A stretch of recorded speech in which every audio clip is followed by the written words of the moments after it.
Welcome to this journey of one of the most disturbing cases in recorded history of Carroll County, Virginia. Before we begin, I invite you to leave a comment about where you're watching from and the exact time you heard this story. We're interested in knowing where and at what times of day or night these documented accounts arrive. Late autumn in Carroll County, Virginia, 1882. The leaves had already surrendered to winter's approach, carpeting the forest floor in shades of amber and rust.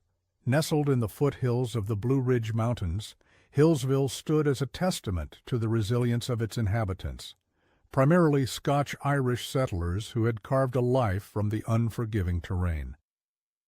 The town itself was still young, having been incorporated just 4 years prior in 1878. It was a time of transition, as railroads had begun penetrating the mountains, bringing paid labor and nascent industry to a region previously isolated from the modern world. The Blue Ridge Mountains had witnessed much in their ancient existence. These rounded peaks and deep valleys had been formed millions of years ago, long before human eyes gazed upon them. Their name derived from the distinctive blue haze that seemed to hover around them, a natural phenomenon caused by hydrocarbons released by the dense vegetation, creating an ethereal boundary between earth and sky. To early settlers, these mountains represented both opportunity and obstacle, rich in resources, but demanding in their requirements for survival. Carroll County itself had been formed in 1842, named for Charles Carroll, the last surviving signer of the Declaration of Independence. The county encompassed a diverse landscape, from fertile valleys to steep forested slopes. Hillsville had become the county seat, though at that time it remained little more than a collection of structures centered around a modest courthouse, a few stores, and scattered residences.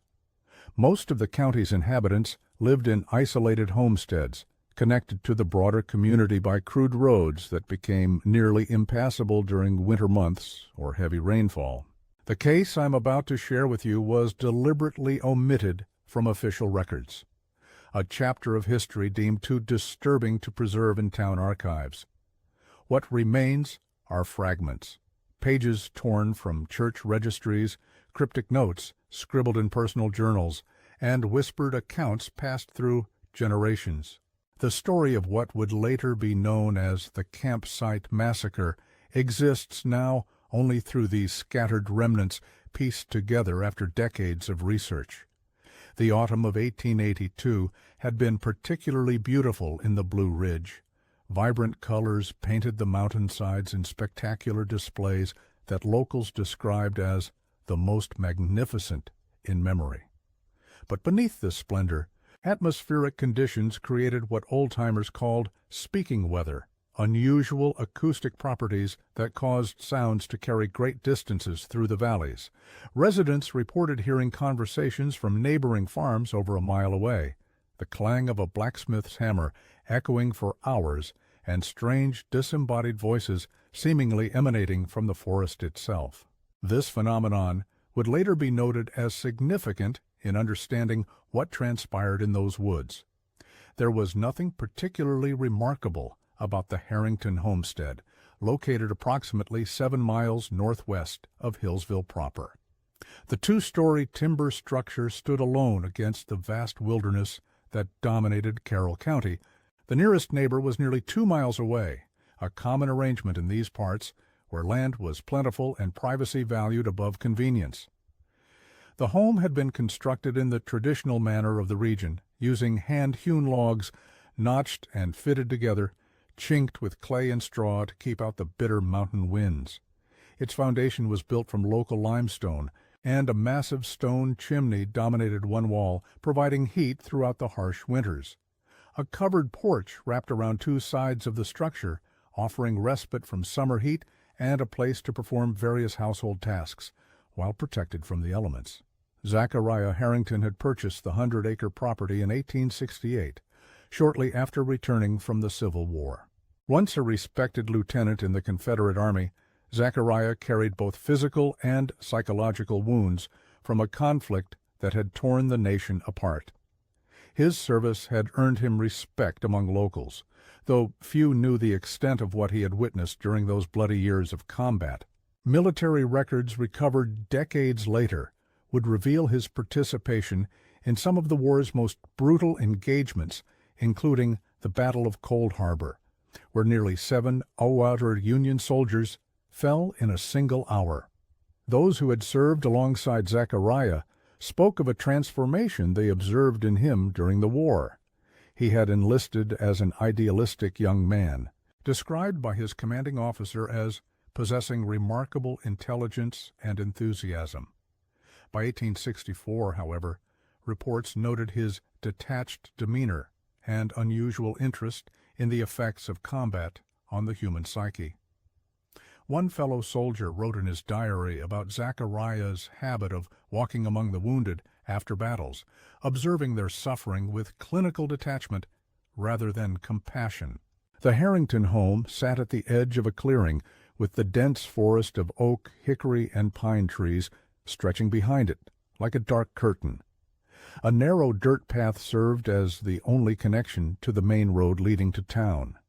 The property included several outbuildings, a barn, smokehouse, and workshop, all meticulously maintained. To casual visitors, the Harrington place appeared as a model of frontier prosperity. The workshop, as would later be discovered, had been modified extensively since its construction. Its windows had been covered with heavy wooden shutters that could be secured from within. The walls had been reinforced with additional timbers, and the original dirt floor had been replaced with thick planks laid over a deep cellar. These modifications went unnoticed by the few visitors who ever saw the structure, dismissed as the practical improvements of a skilled craftsman. What people remembered most about Zachariah was his imposing stature, standing well over 6 feet tall with broad shoulders and hands that seemed designed for labor. His face, weathered by years of working the land, rarely betrayed emotion. A prominent scar ran from his right temple to his jawline, the result of a battlefield injury that local physician Dr. Howard Garrison had described as severe enough to have killed most men. His eyes, according to multiple accounts, were a peculiar shade of amber that seemed to shift in different lighting conditions, sometimes appearing almost yellow. Zachariah possessed an unusual level of education for a rural landowner of that era. His personal library, later cataloged during the investigation, contained volumes on medicine, anatomy, psychology, and philosophy, many annotated extensively in his precise handwriting. He subscribed to several scientific journals, including the American Journal of Psychology, which had only begun publication in 1878. Notes found in the margins of these journals revealed a particular interest in studies of fear, pain, and human responses to extreme situations. His wife, Cordelia, was his opposite in many ways. Petite, soft-spoken, and known for her skilled needlework, which she occasionally sold in town. Born Cordelia Wainwright in Massachusetts, she had come to Virginia in 1866 as a nurse caring for wounded Confederate veterans. Records indicate she had previously worked in an asylum near Boston, where she assisted physicians in treating patients with various mental disturbances. Cordelia's background became significant during the later investigation when her journals revealed extensive knowledge of psychological techniques used in 19th century asylums. These included methods of sensory deprivation, disorientation, and what was then called moral treatment, systematic approaches to breaking down and rebuilding a patient's mental framework. In her private writings, she referred to these techniques as the architecture of the mind and documented her own modifications and improvements to established practices. Those who encountered Cordelia described her as eerily calm and possessed of an unsettling stillness. Her movements were deliberate and economical, her speech measured and precise. She maintained a small garden of medicinal herbs behind the house, growing not only common varieties used for treating everyday ailments, but also several species with known psychoactive properties, carefully labeled with both their common names and Latin classifications. The couple kept mostly to themselves, making infrequent trips to Hillsville for supplies and attending church services irregularly. Their isolation wasn't unusual for the area, where self-sufficiency was both a necessity and a point of pride.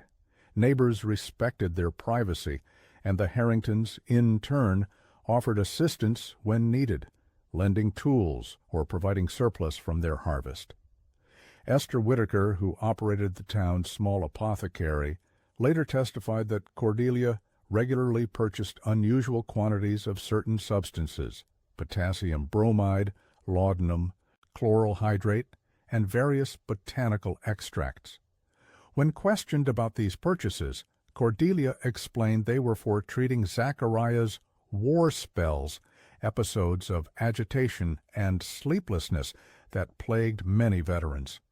Whitaker thought nothing of it at the time, as such ailments were common among those who had served in the conflict. One detail mentioned in several accounts was Zachariah's strict adherence to routine. He rose before dawn each day, regardless of season, and retired precisely at sunset. Cordelia was seen only occasionally in town, always appearing somewhat distant, responding to greetings with the barest acknowledgment. Some attributed this behavior to simple mountain stoicism. Others wondered if something more troubling lay beneath the surface. The Harringtons had no close friends, but they did maintain cordial relationships with a few townspeople. Silas Jenkins, proprietor of the general store, described them as unfailingly polite but never warm. Martha Sullivan, who ran the boarding house, recalled that Zachariah would occasionally stop by to read newspapers from Richmond and Washington, showing particular interest in articles about scientific advancements or unusual occurrences. The town's blacksmith, Tobias Mercer, remembered repairing several peculiar metal implements for Zachariah. Tools that seemed to have no obvious agricultural or household purpose, with unusual configurations of hooks and clamps. In early October of 1882, a party of 6 men arrived in Hillsville. They were surveying potential routes for a lumber company based in Richmond. The expanding railroad industry had created an insatiable demand for timber, and the virgin forests of the Blue Ridge Mountains represented untapped wealth. The group, led by a man named Montgomery Radcliffe, took rooms at the town's only boarding house and spent several days examining maps and consulting with local officials. Radcliffe was described as a refined gentleman, educated, articulate, and clearly accustomed to urban comforts. Standing just under 6 feet tall, with a meticulously groomed beard and expensive tailored clothing, he cut an impressive figure in the rustic setting of Hillsville. His manner was confident but not condescending, and he quickly established rapport with local officials by emphasizing the economic benefits the lumber operation would bring to the region. His companions were a mix of engineers and laborers, all strangers to the area.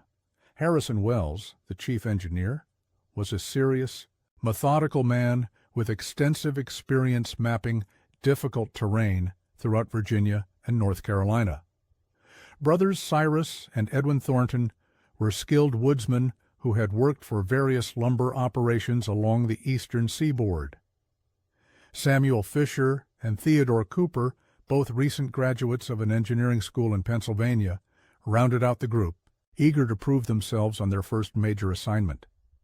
Their presence stirred curiosity among townspeople, who were both wary of outsiders and intrigued by the prospect of economic opportunity. The Blue Ridge region had long existed in relative isolation, its economy based primarily on subsistence farming with limited commercial activity. The prospect of industrial-scale logging operations represented significant change, promising employment and prosperity, but threatening the traditional way of life that had defined the area for generations. During their stay at the boarding house, the survey team became known for their evening discussions, which often continued late into the night. They spoke of the rapid industrialization transforming the nation, of technological advancements that would soon connect even the most remote regions to urban centers. Several townspeople recalled Radcliffe describing the forests of Carroll County as the last great wilderness of Virginia, soon to be conquered by progress. After completing their preliminary work in town, the group prepared for an expedition into the surrounding wilderness. They needed to assess timber quality and terrain feasibility before reporting back to their employers. With supplies purchased locally and basic directions obtained from reluctant residents, they departed Hillsville on October 12th, heading northwest into the forest. The weather that morning was crisp and clear, with a light frost coating the ground and mist rising from the valleys. Witnesses noted that the survey party seemed in high spirits as they departed, confident in their mission and equipped with the latest topographical instruments. Radcliffe, in particular, was described as animated, gesturing enthusiastically as he explained some aspect of their work to a local official who had come to see them off. Their intended route would take them through a section of woods approximately half a mile from the Harrington property. According to later accounts, Zachariah encountered the surveyors as they were setting up their first camp. What transpired during this meeting remains unclear, but several journal entries from townsfolk mentioned seeing Harrington in an agitated state when he visited the general store the following day. The proprietor, Silas Jenkins, noted that Zachariah purchased an unusual amount of ammunition and spoke of trespassers on his land. Jenkins later recalled that Zachariah's demeanor that day was markedly different from his usual reserved manner. His eyes were feverish, and he kept running his fingers through his hair, Jenkins stated in his deposition. When I mentioned the survey party, he grew very still and asked detailed questions about their equipment and intended route. There was something in his voice that troubled me, a kind of intensity I'd never heard from him before. For the next 3 days, nothing more was heard from either Harrington or the survey party. This wasn't immediately cause for concern. The surveyors had planned a week-long expedition, and Harrington often went days without coming to town. It wasn't until October 17th, when heavy rains caused most residents to seek shelter, that the first indication of something amiss appeared. The rainfall was extraordinary, described in weather records as the most significant autumn deluge in living memory. Streams overflowed their banks, roads became impassable, and several low-lying farms suffered damage to crops and outbuildings. This meteorological event would later prove significant, as it not only altered the physical landscape, but also washed away critical evidence. Jeremiah Caldwell, a local hunter, sought refuge from the downpour in an abandoned hunting cabin deep in the woods.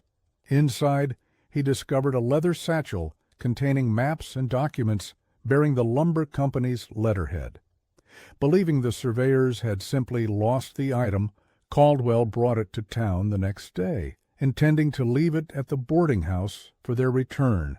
Caldwell's discovery took on greater significance when Martha Sullivan, examining the contents of the satchel, found a hastily written note tucked between the maps.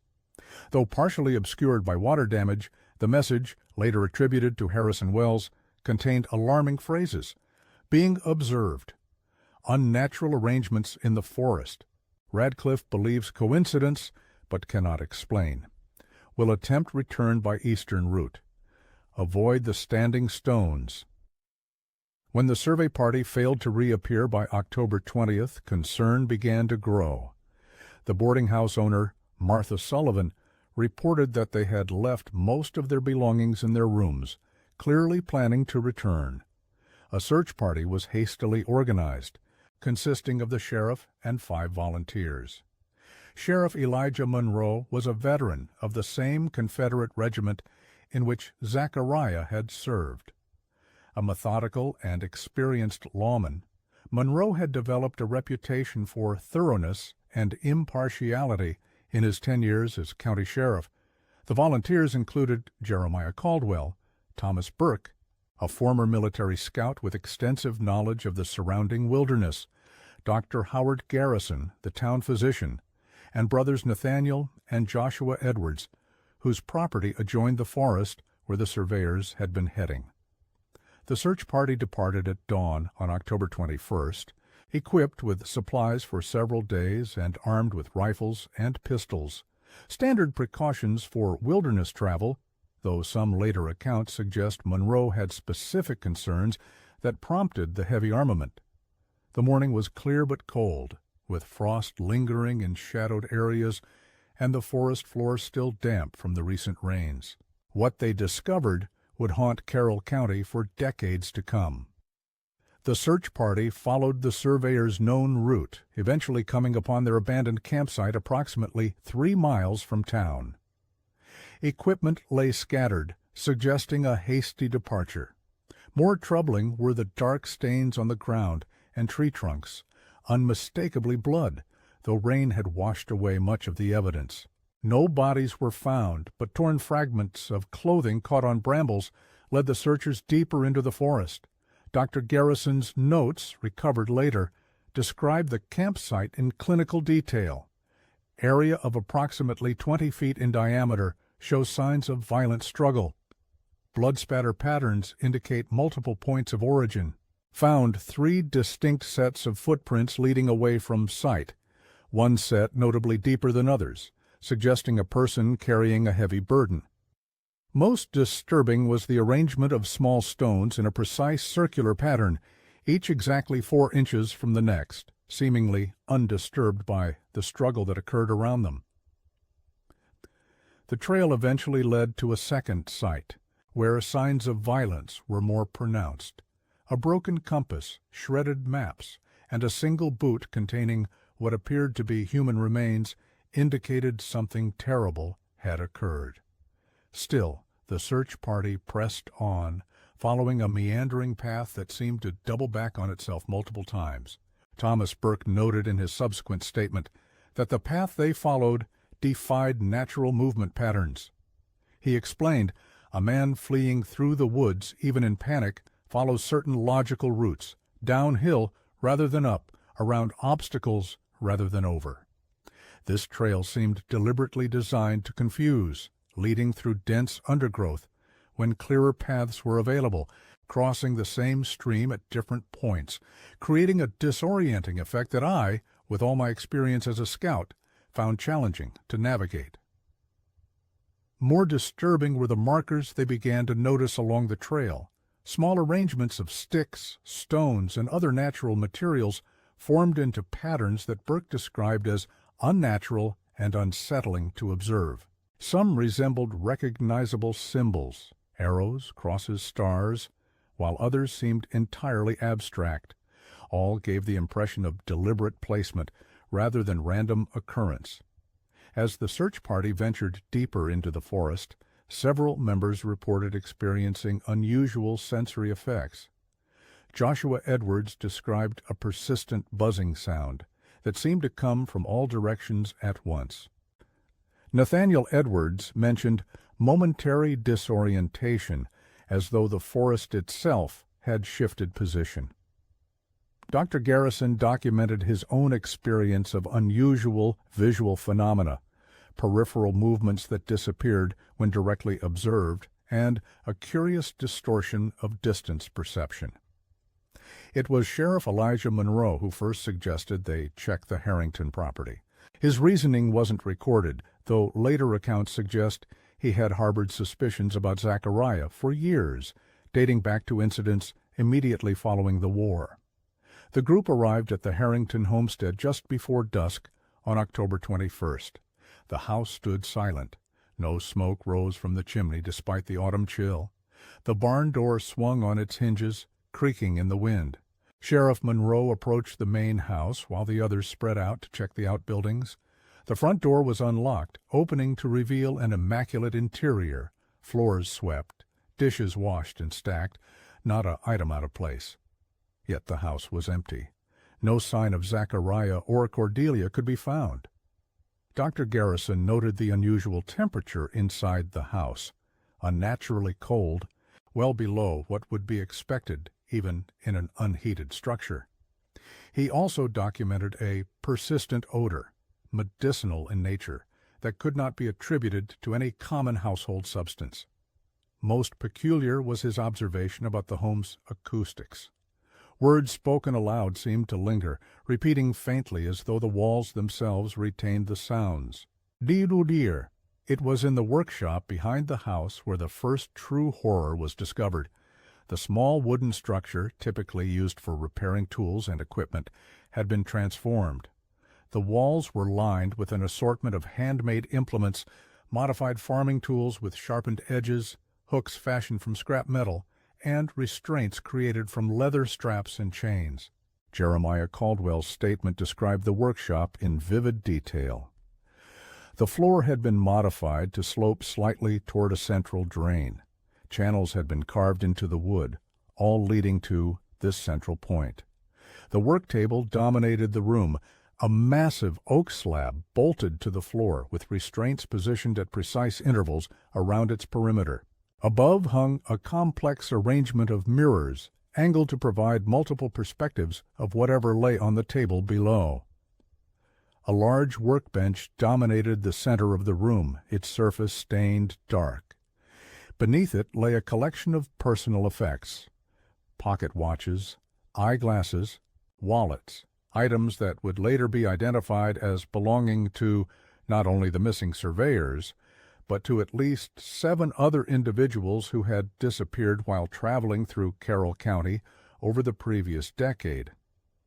The search party's investigation was interrupted by a discovery made by Joshua Edwards in the adjacent barn. Concealed behind stacked hay bales was a narrow doorway leading to a previously unknown room.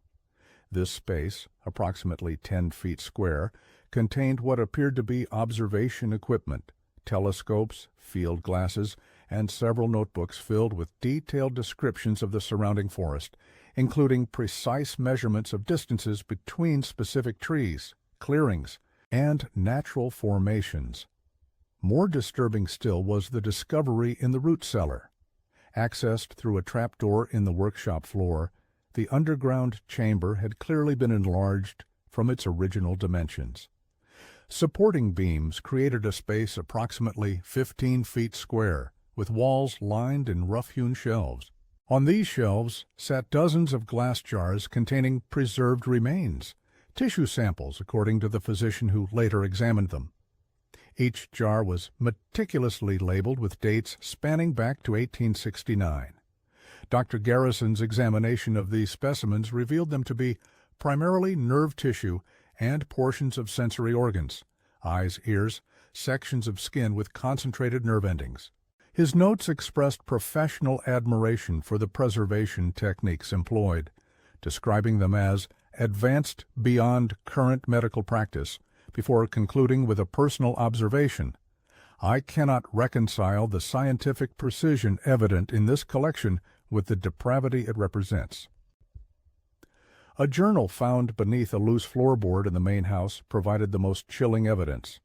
Written in Zachariah's precise handwriting, it detailed his work with clinical detachment. The entries began shortly after his return from the war and described an evolving methodology. Early passages referenced his struggles with what would now be recognized as severe post-traumatic stress, nightmares, flashbacks, periods of dissociation, though he used different terminology. One entry from 1869 read, "The memories persist, fragments of horror that intrude upon waking thoughts. I see their faces as they realize death approaches, that moment of pure, unfiltered emotion.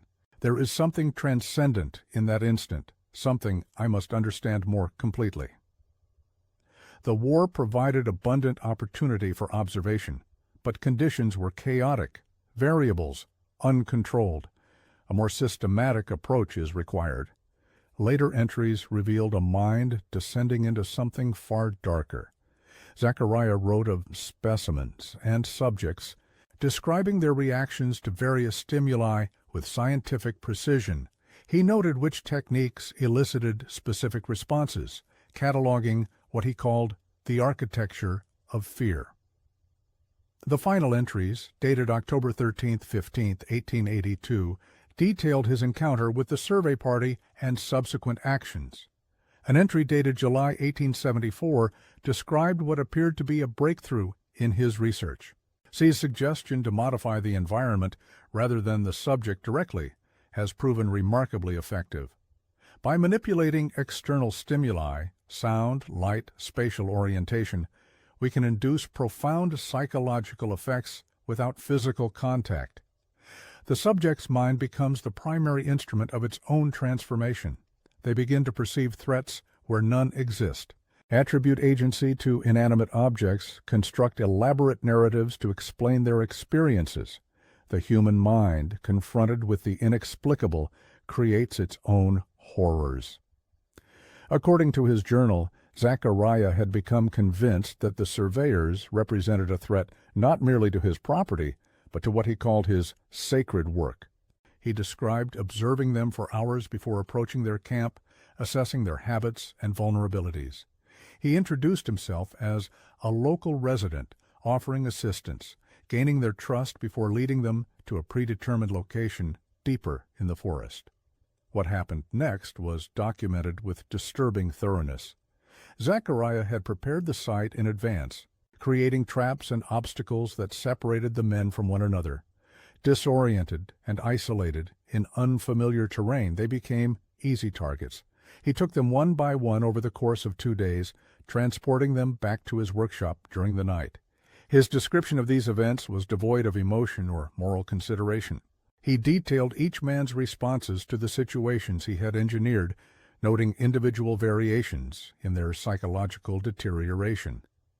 Most disturbing was his documentation of their final moments, not with sadistic pleasure, but with the clinical detachment of a scientist recording experimental results.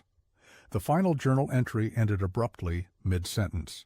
The fate of the surveyors was clear from context, but the whereabouts of Zachariah and Cordelia remained unknown. The search expanded over the following weeks. Hundreds of acres surrounding the property were combed for evidence. Dogs tracked scents that led in circles before dissipating. Local caves were explored, abandoned structures investigated. No trace of the couple was found. The investigation uncovered additional disturbing details. Several neighbors reported having been invited to the Harrington home for meals over the years, invitations they had declined due to the property's remote location or their own discomfort around Zachariah. Those who had accepted such invitations and survived later recalled feeling unusually drowsy after eating, waking with headaches and gaps in their memory. Abner Collins, a cattle drover who had sought shelter at the Harrington place during a thunderstorm in 1876, provided one of the most detailed accounts. He described being served a peculiar tasting tea by Cordelia, after which his perception began to alter dramatically. Colors seemed more vibrant, sounds more distinct, he recalled. Zachariah began asking me strange questions about my fears, my nightmares, moments when I had felt truly terrified. His voice seemed to come from inside my own head rather than across the table. I remember little else until waking the next morning in the barn, told I had fallen ill and been too unwell to continue our conversation. Church records revealed that Cordelia had stopped attending services entirely after 1872, though Zachariah occasionally appeared for Sunday worship. The pastor's private notes, discovered during the investigation, expressed concern about comments Zachariah had made regarding the necessity of suffering and the purification of the soul through terror. In one conversation documented by Reverend Jonathan Mercer, Zachariah had inquired whether fear might be considered a doorway to the divine. When the pastor attempted to redirect the conversation toward more orthodox theological concepts, Zachariah reportedly smiled and said, "You speak of the soul as though it were separate from the body. But what if the connection is more direct? What if we could observe the soul's response by systematically testing the body's limits?" Perhaps most troubling were statements from a former Confederate soldier who had served alongside Zachariah. He claimed that even during the war, Harrington had shown unusual interest in the effects of fear on the human body. After particularly brutal battles, Zachariah would walk among the wounded, observing their responses and occasionally whispering to them. Several men in their unit had requested transfers to avoid serving with him. Colonel Wilford Davidson, under whose command both Zachariah and Sheriff Monroe had served, provided written testimony describing an incident in 1864. Following a skirmish near Petersburg, Zachariah had been discovered in a field hospital, questioning a mortally wounded Union soldier. According to Davidson, Harrington had positioned himself so as to be the last thing the dying man would see, asking him repeatedly what he was experiencing, what he could perceive as life ebbed away. When ordered to cease this behavior, he appeared genuinely puzzled by the objection, stating he was merely collecting valuable observations that might otherwise be lost. As news of the discovery spread, additional connections emerged. 3 travelers reported missing in 1875 had last been seen asking directions to a property matching the Harrington description. A peddler who disappeared in 1878 had mentioned to a customer that he planned to visit the isolated house beyond the creek, presumably the Harrington place. 2 hunters who vanished in 1880 had told friends they discovered an unusual clearing in the woods near where the Harrington property would be located. Martha Sullivan, the boarding house owner, recalled a conversation with Montgomery Radcliffe the night before the survey team departed. He had mentioned a strange encounter with a local man who had visited the tavern where the team was discussing their plans. The man, whom Sullivan later identified from description as Zachariah, had approached Radcliffe with unusual questions about their surveying equipment, particularly their compasses and methods for maintaining orientation in dense forest. Radcliffe had thought little of it at the time, assuming simple curiosity, but Sullivan remembered being struck by the intensity of the man's interest. The case generated brief attention in newspapers as far away as Richmond, though articles were vague regarding specific details. Public interest waned as weeks passed without new developments. By December 1882, the search had been officially abandoned. The Harrington property remained unoccupied. No relatives came forward to claim it, and no buyers expressed interest. The county eventually seized the land for unpaid taxes, but local superstition prevented its resale. The main house was destroyed in a fire of unknown origin in 1889. The outbuildings gradually collapsed from neglect. Nature reclaimed the clearing, erasing visible evidence of what had occurred there. For decades, the case existed primarily as a cautionary tale told to deter adventurous individuals from wandering too far into the woods. Details blurred with each retelling, incorporating elements of folklore and supernatural embellishment. By the early 1900s, many considered it little more than legend. In 1923, however, the discovery of human remains during construction of a new road several miles from the former Harrington property reignited interest in the case.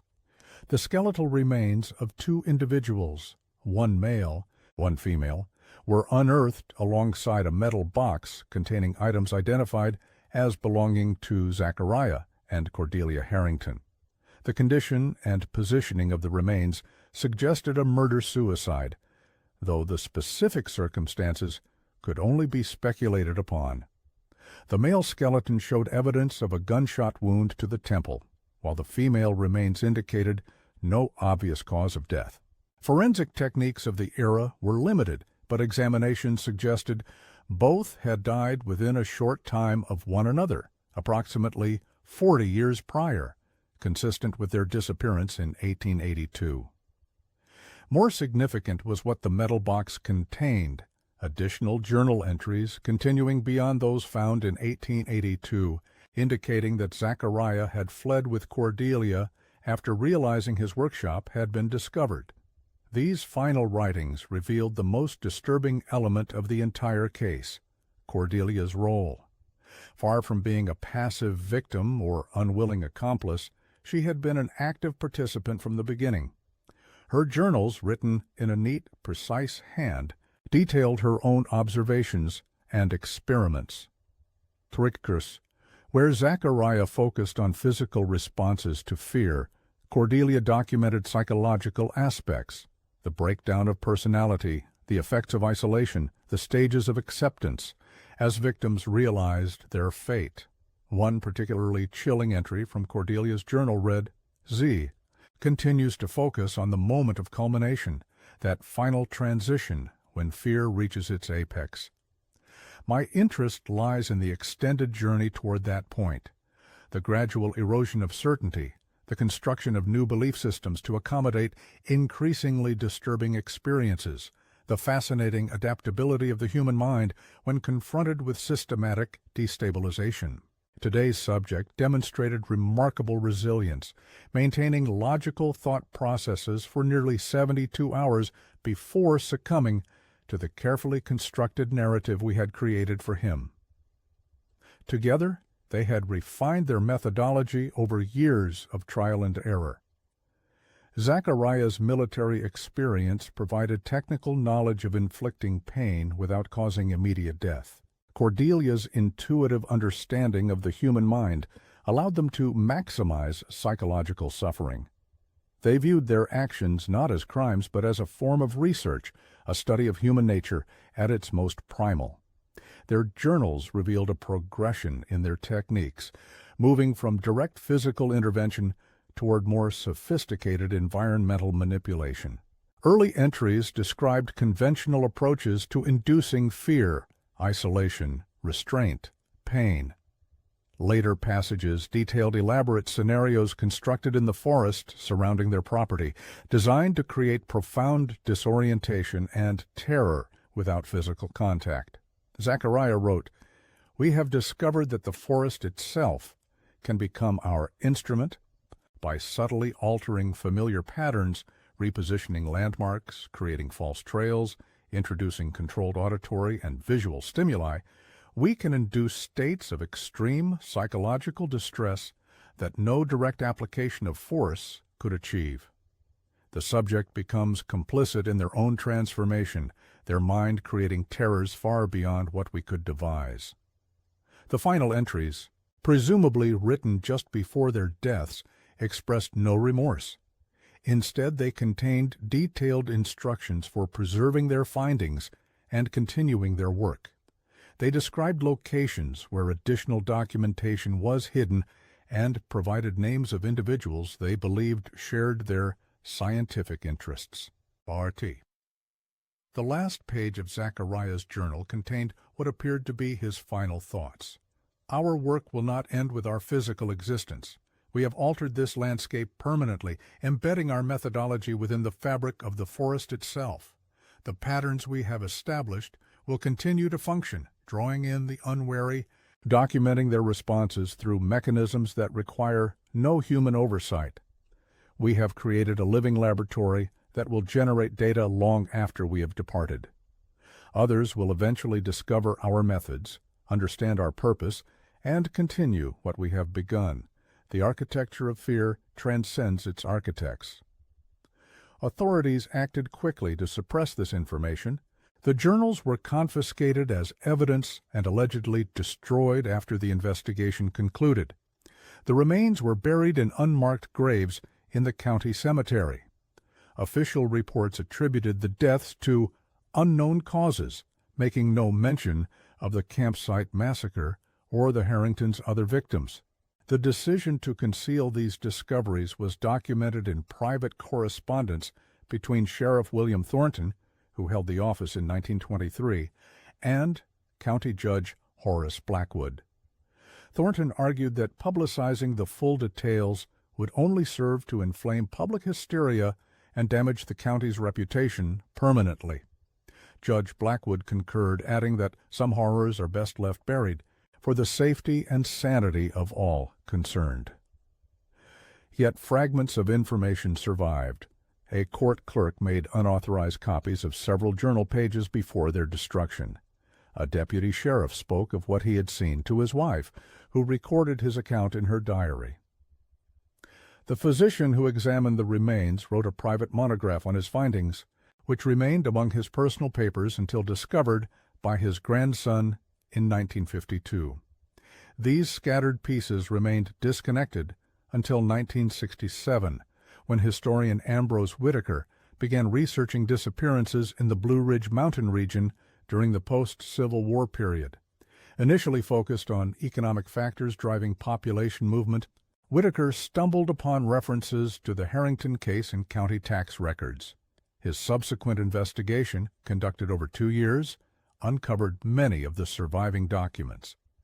Whitaker's research culminated in a manuscript titled The Architecture of Fear, The Harrington Experiments, which he submitted to the Virginia Historical Society in 1969. The Society declined to publish the work, citing concerns about its disturbing content and questionable historical value. Whitaker attempted to find another publisher but died unexpectedly before succeeding. His manuscript was stored in the Society's archives, effectively buried among thousands of other unpublished works. There it might have remained indefinitely, if not for a curious coincidence. In 1987, during renovation of an old building in Hillsville that had once housed the sheriff's office, workers discovered a sealed compartment within a wall. Inside was a metal container holding what appeared to be evidence: a pocket watch, a silver compass, and several folded papers. The items were transferred to the Carroll County Historical Society, where they were cataloged but not immediately examined in detail. The pocket watch bore an inscription identifying it as belonging to Montgomery Radcliffe. The silver compass, bent and damaged, matched descriptions from the original search party's report. Most significant were the papers, field notes written by Samuel Fisher, one of the surveyors, describing unusual observations made during their expedition. Fisher had documented a series of environmental anomalies encountered as they ventured deeper into the forest. He noted areas where compass readings became erratic, locations where sound behaved unpredictably, and several instances of what he termed optical inconsistencies, places where distances seemed to compress or expand unnaturally. He attributed these phenomena to geological or atmospheric conditions, but expressed increasing unease as the anomalies multiplied. His final entry, dated October 13, 1882, described the team's encounter with Zachariah Harrington. Local landowner visited our camp this evening, offered assistance navigating the area. Something in his manner struck me as peculiar, an intensity in his gaze that seemed at odds with his cordial words. After his departure, Radcliffe dismissed my concerns, but Wells shares my unease. Have noticed several small stone arrangements near our camp that weren't present when we established the site. Cooper insists they're naturally occurring, but their geometric precision suggests otherwise. It wasn't until 2004 that archivist Margaret Donovan, while organizing the Society's collection, recognized the significance of these items. The pocket watch bore an inscription matching the name of one of the surveyors who disappeared in 1882. The compass was bent and damaged in a manner consistent with descriptions in the original search party's report. Most importantly, the papers included a hand-drawn map marking locations throughout the county, locations that, when investigated, yielded additional evidence related to the case. One such location, a hollow beneath an overhanging rock formation approximately 4 miles from the former Harrington property, contained a sealed ceramic container. Inside were additional journals preserved by the dry conditions of their hiding place. These writings, authenticated as belonging to Zachariah Harrington, filled gaps in the previous narrative and revealed an even more extensive pattern of activity. According to these journals, the Harringtons' work had not been limited to their property. They had created multiple sites throughout the surrounding forest, observation areas where they could study their subjects in different environments. One location was described as a maze, constructed by subtly altering natural features of the landscape. Another was termed a sensory chamber, a space designed to amplify sounds and eliminate visual references, creating profound disorientation. The maze was particularly ingenious in its conception. Rather than constructing artificial walls or barriers, Zachariah had identified a natural formation of ravines and rock outcroppings, then subtly modified the surrounding vegetation to create what appeared to be paths. These paths, however, were designed to lead travelers in circles while giving the impression of forward progress. Markers placed at strategic points, arrangements of stones, broken branches positioned in unnatural angles, subtle alterations to the forest floor, created a subconscious guidance system that ensured subjects would follow the intended route while believing they were making independent navigational choices. The sensory chamber utilized a natural cave whose unusual acoustic properties had been enhanced through strategic modifications. Zachariah had discovered that certain configurations of reflecting surfaces could create what he called directed sound corridors, allowing whispers from hundreds of feet away to be clearly audible at specific points within the chamber.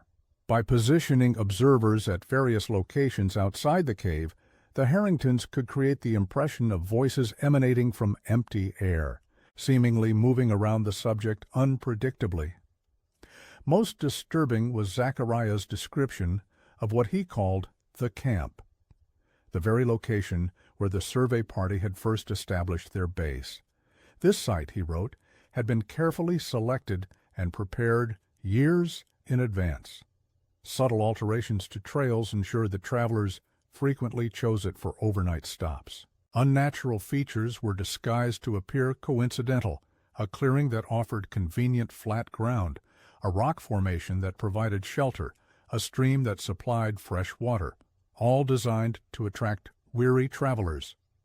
The camp represents our most sophisticated application of environmental psychology, Zachariah wrote. Every element has been calibrated to induce specific cognitive and emotional responses. The approach trail subtly increases heart rate through a barely perceptible uphill grade. The clearing itself receives precisely 7 hours of direct sunlight daily, creating a subconscious association with safety. Underground water channels have been modified to produce sounds just below the threshold of conscious hearing, vibrations that stimulate the primitive brain's alert response without triggering awareness. Once individuals made camp there, the Harringtons could observe them undetected from multiple vantage points. Sometimes they merely watched, documenting behavior patterns. Other times, they implemented what Zachariah called environmental modifications, manipulating the surroundings to induce specific psychological responses. These manipulations began subtly. Sounds played from hidden locations, objects moved while campers slept, markings placed on trees that seemed to indicate trails, but led nowhere. As the subjects became increasingly disoriented and anxious, the interventions would escalate. The goal, according to Zachariah's writings, was to document the transformation of the civilized mind when confronted with the incomprehensible. One journal entry provided a detailed account of this process. Subject group arrived at the camp at approximately 4:30 p.m. Standard behavior patterns observed during establishment of campsite, division of labor, creation of comfort enhancements, establishment of perimeter. Initial conversation primarily focused on practical matters, with occasional references to aesthetic appreciation of surroundings. Phase 1 interventions initiated at sunset. Directional sound projections from stations 3 and 7, progressive temperature reduction in northeast quadrant. Introduction of olfactory stimuli at 15-minute intervals. By 10 p.m., subjects exhibited first indicators of unease, increased alertness, amplified startle responses, frequent perimeter checks. Conversation shifted toward expressions of uncertainty regarding environmental conditions. Sleep patterns disrupted as anticipated. The survey party of 1882 had been subjected to this treatment for 2 days before Zachariah determined they were ready for the final phase. Their increasingly erratic behavior, arguments among the group, irrational decisions, paranoid interpretations of natural phenomena, indicated the success of his methods. When he finally approached them directly, they were already psychologically compromised, making his subsequent actions more efficient. His documentation of the surveyor's final hours was clinically precise, noting individual variations in their responses. Montgomery Radcliffe had maintained composure longest, attempting to rationalize events through scientific explanations until the accumulated evidence overwhelmed his logical framework. Harrison Wells had become convinced they were experiencing hallucinations caused by some unknown toxin in the local water supply. The Thornton brothers had turned on each other, each suspecting the other of sabotage. Samuel Fisher had retreated into near catatonic silence, while Theodore Cooper had constructed an elaborate conspiracy theory involving government experiments and secret military operations.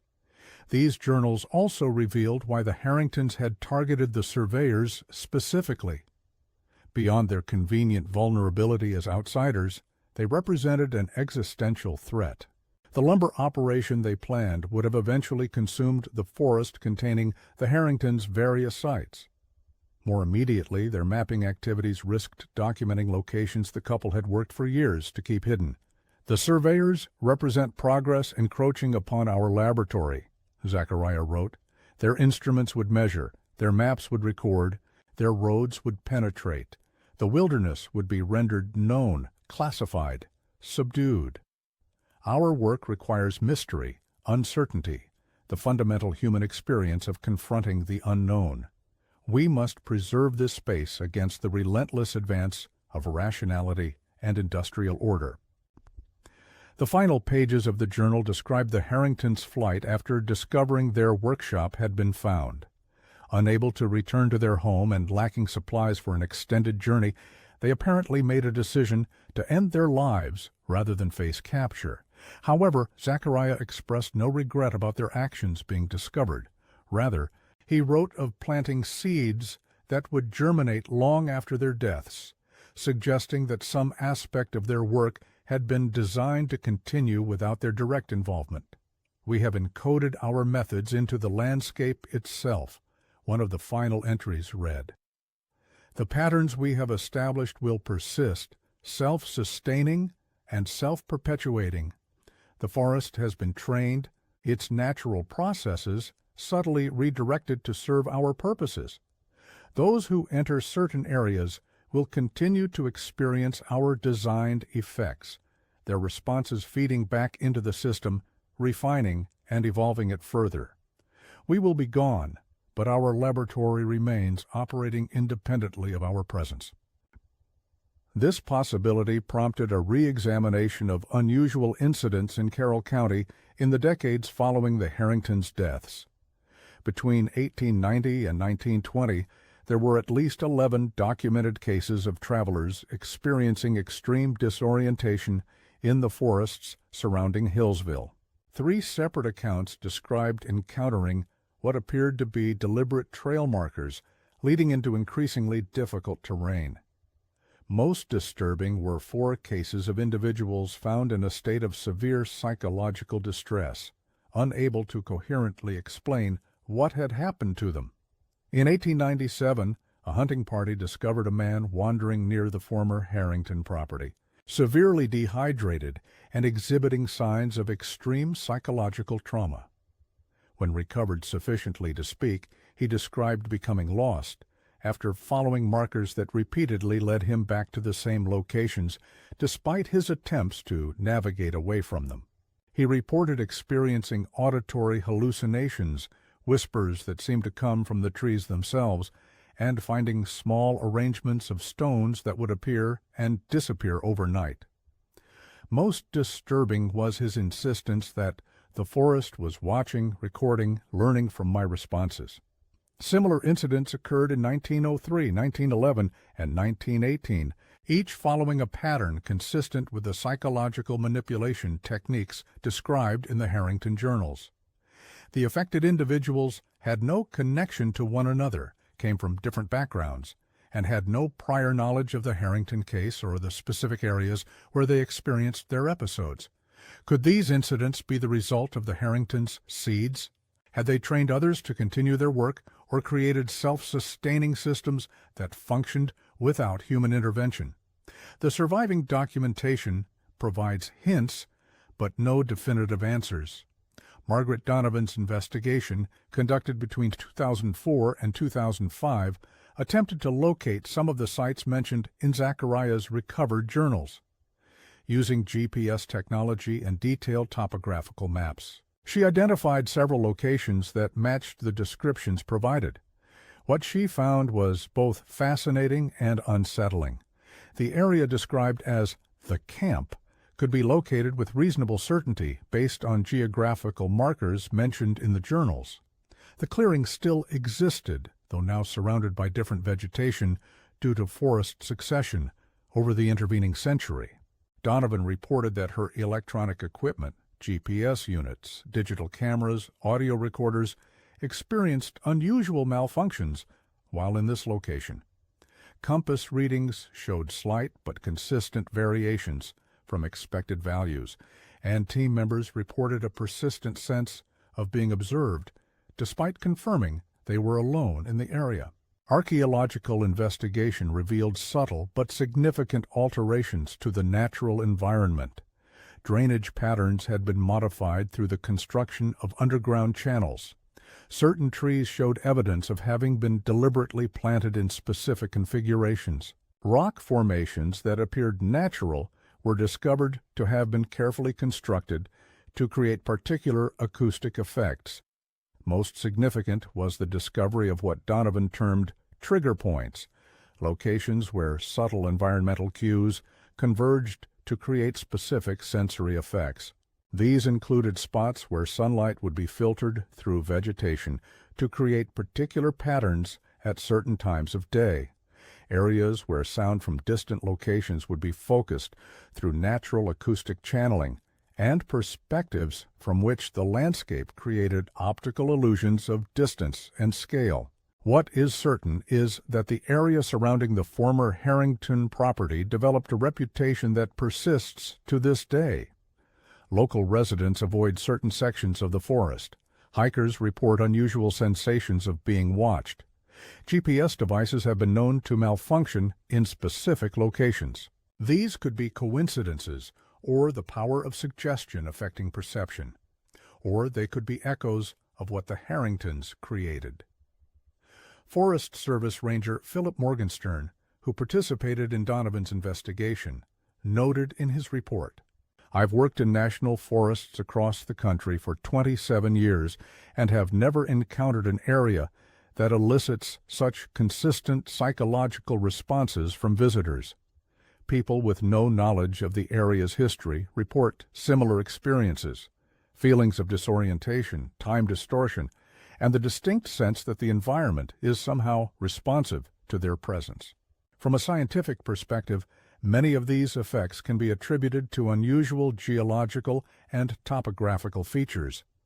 But the specific concentration and apparent interconnection of these features in this particular area raises questions about whether they are entirely natural in origin. The case was officially closed in 2005 after the Carroll County Historical Society completed its investigation. The discovered materials were archived, with access restricted to qualified researchers. No attempt was made to publicize the findings, partly out of respect for descendants of the victims and partly due to concerns about attracting thrill seekers to the area. The decision to limit public access to the information was controversial within the Historical Society. Some members argued for full disclosure in the interest of historical accuracy and to prevent potential dangers to unwary visitors to the area. Others maintained that publicizing the case would only sensationalize tragedy and potentially inspire copycat behaviors. The compromise position, restricted academic access without broader publication, satisfied neither group completely but was ultimately adopted by majority vote. The forest has reclaimed most physical evidence. The Harrington property is now indistinguishable from the surrounding wilderness. The camp location, if it could be identified with certainty, has been altered by decades of natural growth and erosion.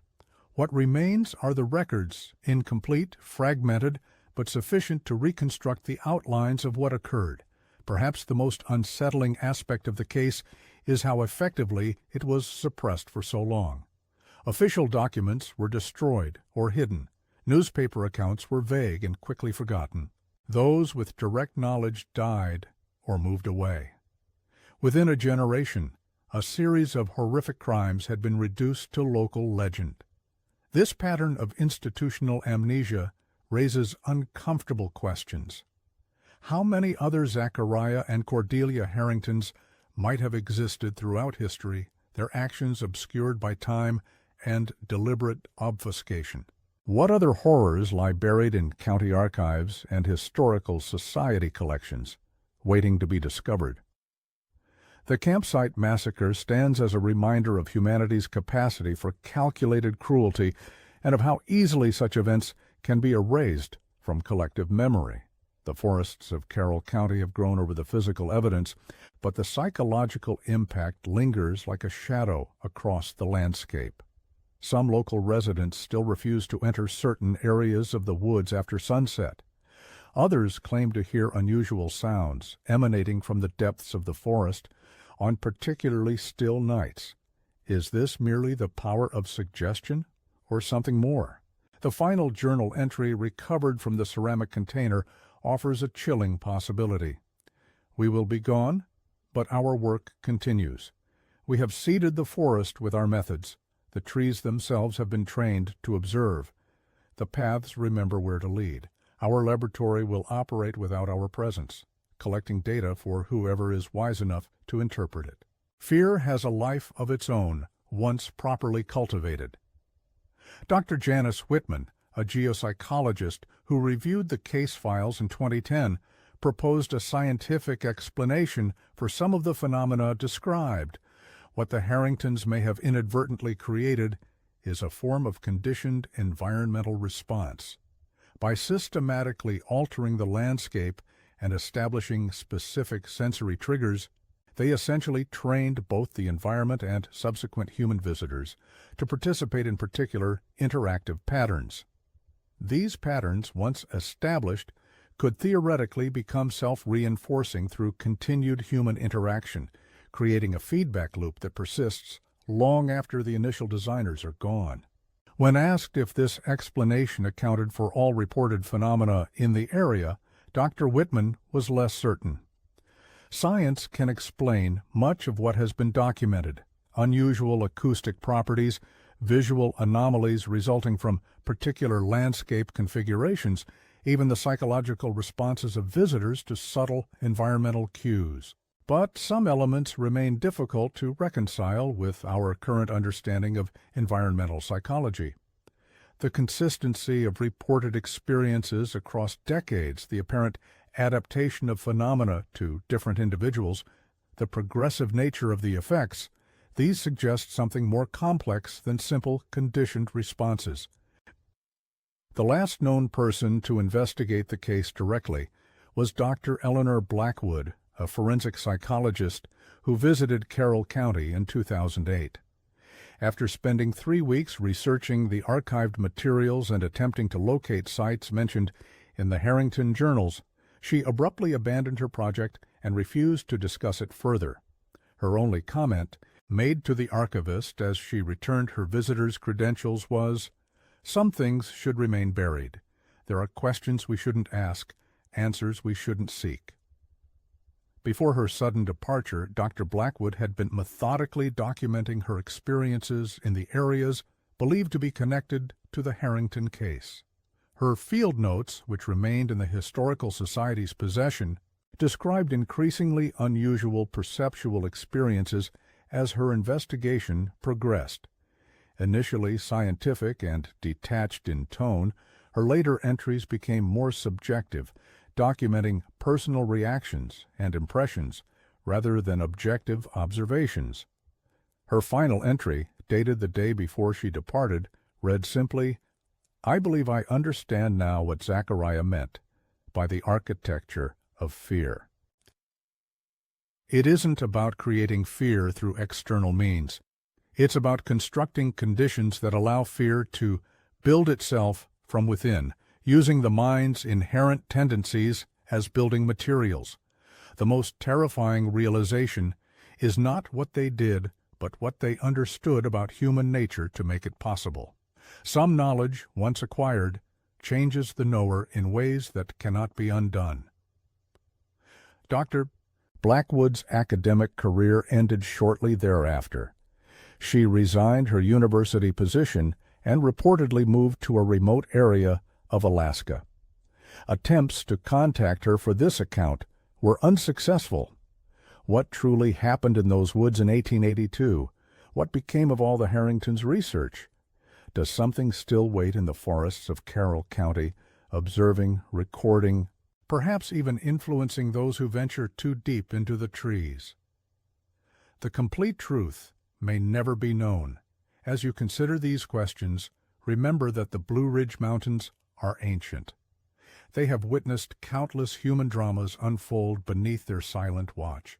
The story of Zachariah and Cordelia Harrington is just one dark chapter in a much longer narrative, a reminder that behind the picturesque beauty of the landscape lurks the potential for something much darker. Perhaps that's why certain areas of the forest remain unnaturally quiet even today, not because nothing lives there, but because everything there has learned to listen.